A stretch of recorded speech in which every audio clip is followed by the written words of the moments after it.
नहीं उतार सकते हैं। बहरहाल आरोप प्रत्यारोप का दौर तो चलता ही रहेगा। अभी चलते हैं गिरिराज के पास सवाई माधोपुर। गिरिराज, सवाई माधोपुर में स्थिति क्लियर हो गई, वहां कितने लोगों ने पर्चा दाखिल किया जिला प्रमुख के लिए? जी देखिए, सवाई माधोपुर में सीधा साधा कहा जा सकता है। सवाई माधोपुर के अंदर भाजपा की ओर से बीना मीना और जो कांग्रेस की ओर से सुदामा मीना, उनको यहाँ पर टिकट दिया गया है। जो सुदामा मीना है, सुदामा मीना को कांग्रेस ने प्रत्याशी बनाया है, उन्होंने अपना नामांकन यहाँ पर दाखिल किया है।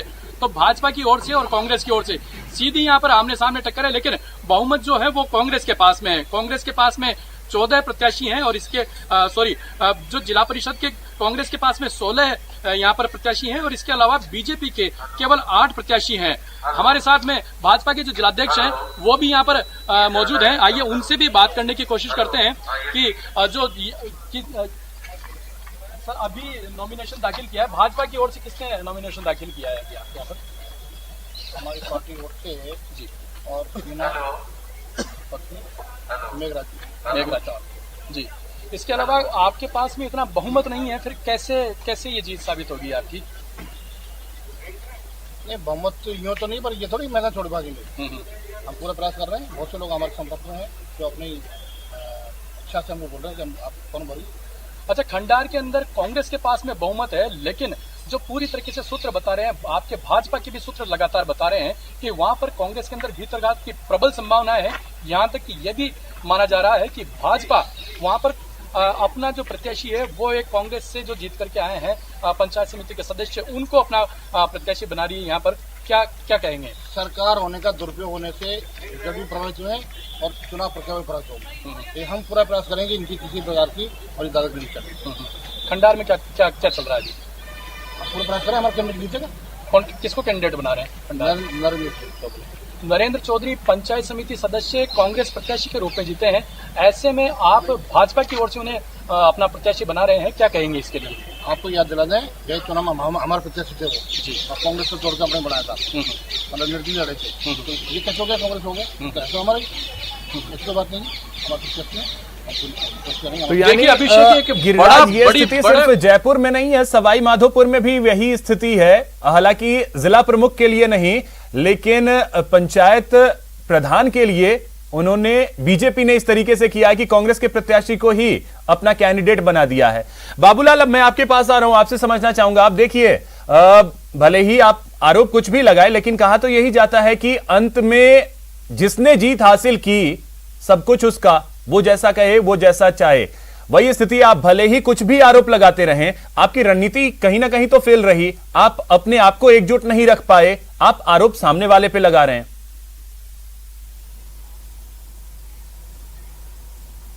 जी देखिए, पंचायत राज के चुनाव हैं, इनमें दल बदल कानून लागू नहीं है। जहां पर नेताओं को लगता है कि उन्हें फायदा हो सकता है, उनको प्रधान और प्रमुख बनाया जा सकता है, वो पाला बदल लेते हैं। निष्ठाएं बिल्कुल भी नहीं है।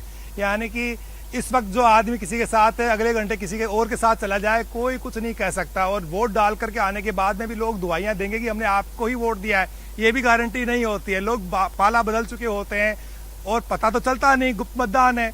तो ऐसी सूरत में जो राजनीतिक पार्टियों के चरित्र में, उनके जो नेताओं के चरित्र में, कार्यकर्ताओं के चरित्र में जो गिरावट आई है, वो इसकी सबसे बड़ी वजह है। खरीद फरोख्त हो रही है, कोई इनकार नहीं कर सकता। हॉर्स ट्रेडिंग चल रही है और निष्ठाएं गायब हो गई इस चुनाव से भी। सब कुछ धन बल और बाहुबल का प्रदर्शन इस चुनाव में भी देखने को मिला है, जो कि लोकतंत्र को कमजोरी की निशानी यहाँ पर साफ तौर पर देखी जा सकती है।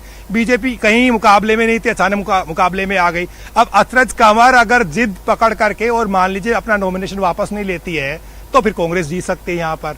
अगर मान लीजिएगा कुछ भी हो जाए आखिरी वक्त में, तो फिलहाल संभावनाओं का खेल है और संभावनाओं के खेल को राजनीति नाम दिया जाता है। फिलहाल कुछ भी हो सकता है। अगले 2-3 घंटे बड़े क्रूशियल रहने वाले हैं। सारे के सारे नेता अपने घोड़े दौड़ा रहे हैं, सारे के सारे नेता और कार्यकर्ता भाग रहे हैं कि पार्टी की नाक नहीं कटनी चाहिए। बीजेपी वालों को भी लग रहा है कि नहीं, कहीं ना कहीं जो है ऊपर वाला उन्हें साथ देगा, 1-2 वोट जो उनके पास में है उनको बचा करके रख लिया जाए। तो कांग्रेस जो है किसी भी सूरत में पीछे हटती यहाँ पर दिख नहीं रही है। जो बयान अभी आपने महेश जोशी का सुना था, वो यही इशारा कर रहा है कि आखिरी वक्त तक कांग्रेस लड़ेगी, पूरे दमदार तरीके से लड़ेगी। तो अभी फिलहाल जो है वेट एंड वॉच की स्थिति है। नामांकन वापस लेने के बाद में तस्वीर साफ होगी कितने उम्मीदवार रहते हैं 3 में से जयपुर जिला परिषद में, और उसके बाद में जब वोट डालने जाएंगे तब चेहरा बताएगा इन नेताओं का कि कौन कहां पर वोट देने के लिए जा रहा है।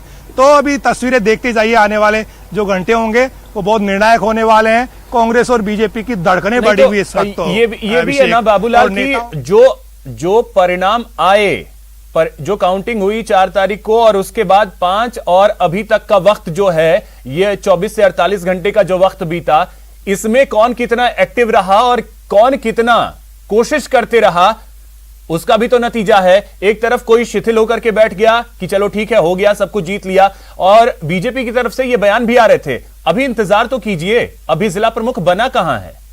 तो यानी कि कांग्रेस थोड़ी शिथिल हो गई कि चलो ठीक है बहुमत तो हमें मिल गया 4 जिलों में, बीजेपी बैठी नहीं।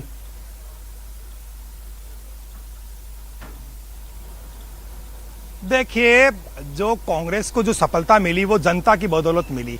नेताओं के अपने अपने इलाके में चुनाव थे, उनकी पहली प्रायोरिटी प्रधान बनाना है, प्रमुख के तरफ वो बाद में देख रहे हैं, इसलिए उन्होंने पूरा का पूरा ध्यान अपनी पंचायत समितियों पर रखा, जिसकी वजह से जिला परिषद का खेल बिगड़ गया।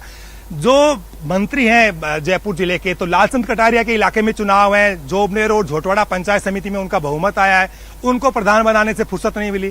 कोटपुतली में राजेंद्र यादव मंत्री हैं, वहां से उनके इलाके में चुनाव है, वो वहां पर बिजी हैं। पायलट कैंप के जो लोग निराश होकर बैठे थे वो इस चुनाव में बहुत ज्यादा एक्टिव हुए, और उसी की बदौलत जो है रमा पायलट जो है वो बीजेपी के खेमे में चली गई। माना यही जा रहा है कि जो उनके पति हैं वो पायलट समर्थक माने जाते हैं, उनको लगा कि उनकी बाजी उनको। चलिए बिल्कुल बाबूलाल, तो अब स्थिति के लिए